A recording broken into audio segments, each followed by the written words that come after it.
Greetings to one and all. This is Bharati from DHSS. How are you all, students? I hope all are fine and safe.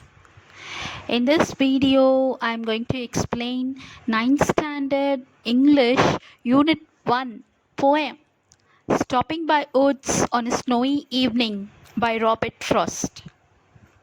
Before we start, let me ask you something. Students, have you been traveled to the forest? If your answer is yes, then tell me, how did you feel when you travel in the forest? Don't you be afraid? I hope you will enjoy the beauty of the forest, right? Okay.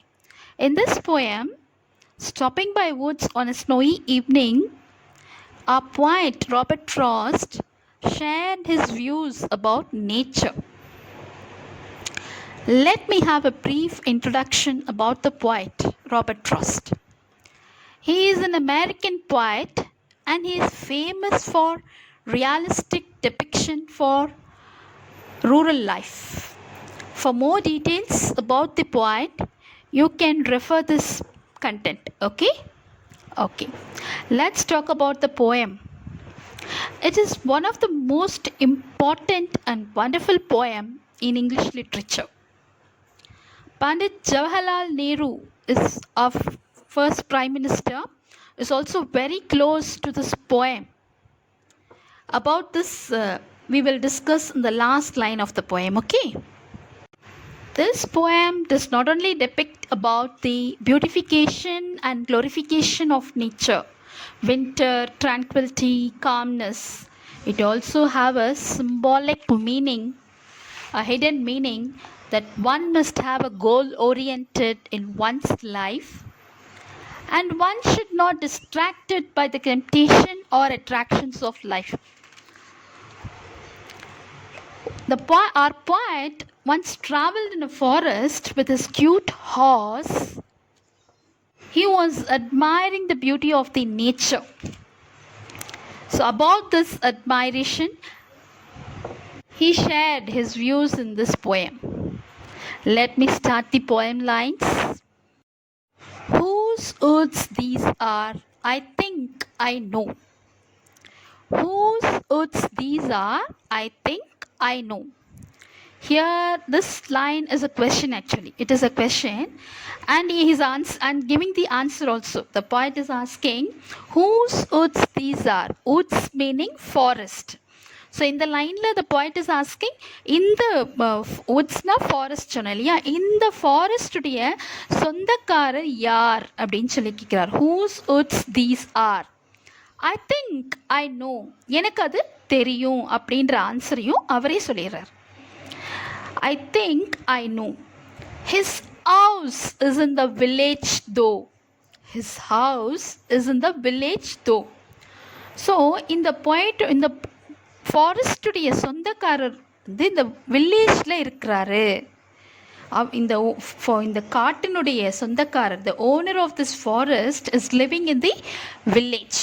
So இந்த காட்டினுடைய சொந்தக்காரர் இந்த கிராமத்தில் வசிச்சுக்கிட்டு இருக்காரு அப்படின்னு சொல்கிறார்.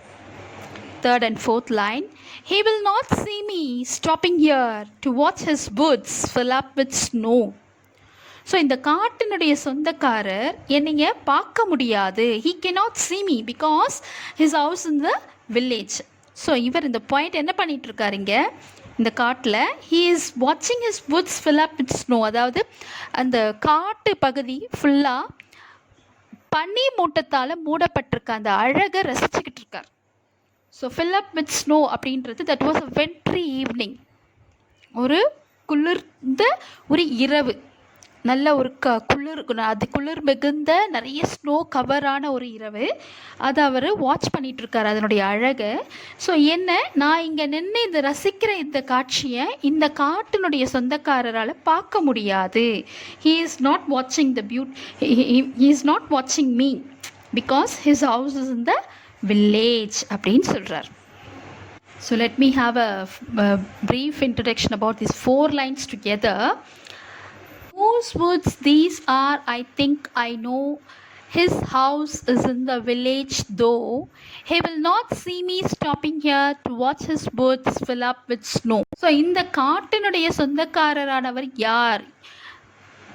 எனக்கு அவர் தெரியும். அவர் இந்த காட்டினுடைய வில்லேஜ் பகுதியில் வாழ்ந்துக்கிட்டு இருக்காரு. ஸோ நம்ம பாயிண்ட் இந்த காட்டில் போயிட்டு இருந்தவர் திடீர்னு ஸ்டாப் பண்ணி அந்த காட்டினுடைய நேச்சரை ரசிச்சுக்கிட்டு இருக்கார்.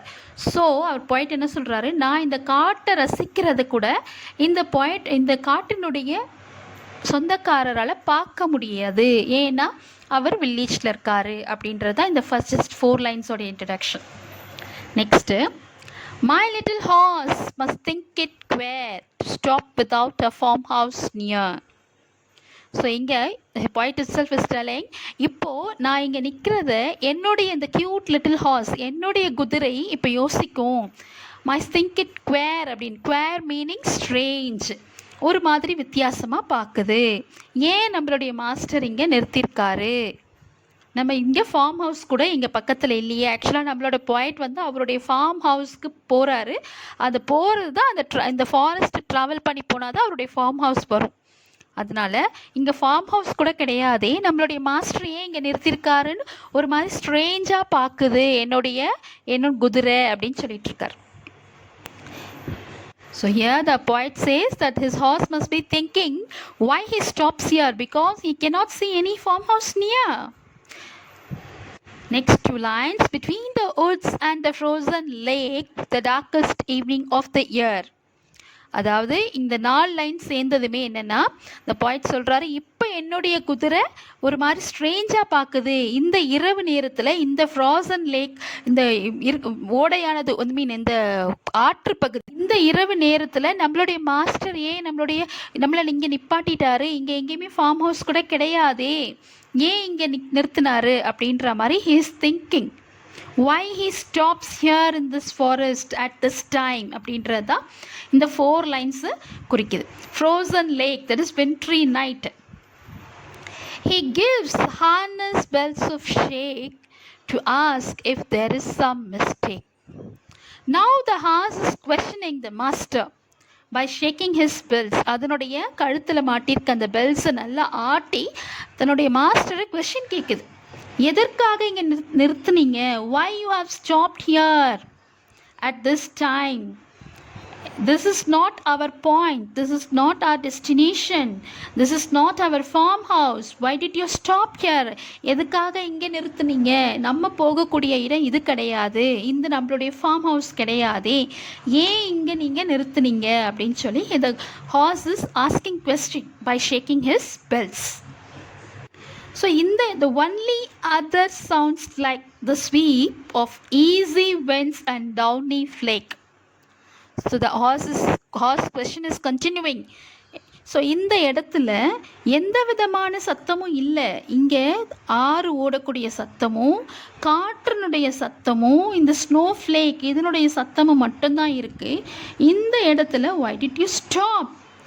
Because there was so tranquility, the weather was so wintry and there was so peace. ரொம்ப ஒரு அமைதியான ஒரு நிசப்தமான ஒரு place.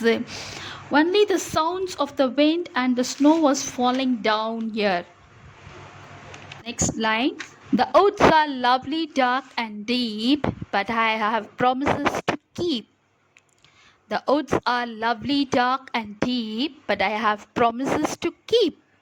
Here the poet is saying that I should cover the distance. So here the poet, நான் சீக்கிரமாக என்னுடைய டெஸ்டினேஷனை நான் போய் அடையணும். இப்போ இந்த ஃபாரஸ்ட் வந்து ரொம்ப டார்க் ஆகிடுச்சு, இருட்டு பகுதி ஆகிடுச்சு. இந்த ஒரு அமைதியான சூழ்நிலையில் இந்த லாஸ்ட் லைன் என்ன சொல்கிறேன்னா, the woods are lovely, dark and deep, but I have promises to keep and miles to go before I sleep and miles to go before I sleep. So here the poet saying, நான் என்னோட டிஸ்டன்ஸை சீக்கிரமாக cover பண்ணணும், என்னோட mind வந்து என்னை சீக்கிரம் போ அப்படின்னு என்னை ஏர்ச் பண்ணுது. என்னால் இந்த அமைதியான சூழலை, இந்த ட்ரான்குவிலிட்டியை, இந்த வெதரை என்னால் அனுபவிக்க முடியல. My mind is urging me to go on அப்படின்னு சொல்லி என்னை மைண்ட் என்னை ஏர்ச் பண்ணுது. That was the last two lines. And miles to go before I sleep, and miles to go before I sleep. These two lines are the repetition. It shows the emphasis that one must go in one's life, and one should not stop by any distraction or any temptation or any attractions in life. Here, sleep அப்படின்ட்டு இருக்கு இல்லையா, that sleep symbolizes before death. Here, before I sleep அப்படி இந்த sleep அப்படின்ற வார்த்தை வந்து death அப்படின்ற வார்த்தையை குறிக்குது. ஸோ லைக் பிஃபோர் டெத், நம்ம இறப்பதற்கு முன்னாடி we must not move away from our goal. நம்மளுடைய இலக்கை, நம்மளுடைய நோக்கம், நம்மளுடைய ஆசை, அதை விட்டு நம்ம கொஞ்சமும் பின்வாங்கக்கூடாது.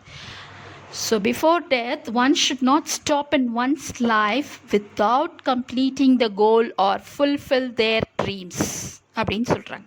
ஸோ நான் பிஃபோர் பிகினிங்கில் நான் சொன்னேன், Jawaharlal Nehru is also very much interested in this poem அப்படின்ட்டு. அது எது லாஸ்ட் டூ லைன்ஸ்னு சொன்னேன் இல்லையா, and miles to go before I sleep and miles to go before I sleep அப்படி. இந்த டூ லைன்ஸை ஜவஹர்லால் நேரு நல்ல பிளாக் லெட்டர்ஸில் எழுதி எப்போதுமே அவரோட டேபிளில் தான் வச்சுருப்பாராம். அதை பார்க்கும் பொழுதெல்லாம் he reminded of his responsibilities. அவருடைய பொறுப்புகள் அவருக்கு ஞாபகத்துக்கு வருமா. So he liked these two lines from this poem. So அது நல்ல பெரிய பிளாக் லெட்டர்ஸில் எழுதி எப்போதுமே அவருடைய டேபிள் முன்னாடி அவர் அதை வச்சிருப்பார்.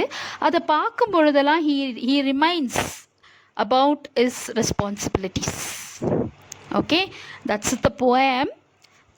I hope everyone understood the poem. In the next video, I will post the appreciation, this poem appreciation, okay? And at the end of this video, I will post this poem recitation, how to recite this poem, okay? I hope everyone will enjoy this poem. You can once again go through the poem by seeing the video again and again. Thank you. Bye-bye. Stopping by woods on a snowy evening.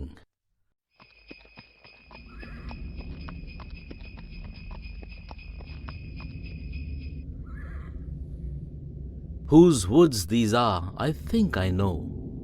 His house is in the village, though. He will not see me stopping here to watch his woods fill up with snow. My little horse must think it queer to stop without a farmhouse near. Between the woods and frozen lake, the darkest evening of the year. He gives his harness bells a shake to ask if there is some mistake. The only other sounds the sweep of easy wind and downy flake. The woods are lovely, dark and deep, but I have promises to keep, and miles to go before I sleep, and miles to go before I sleep.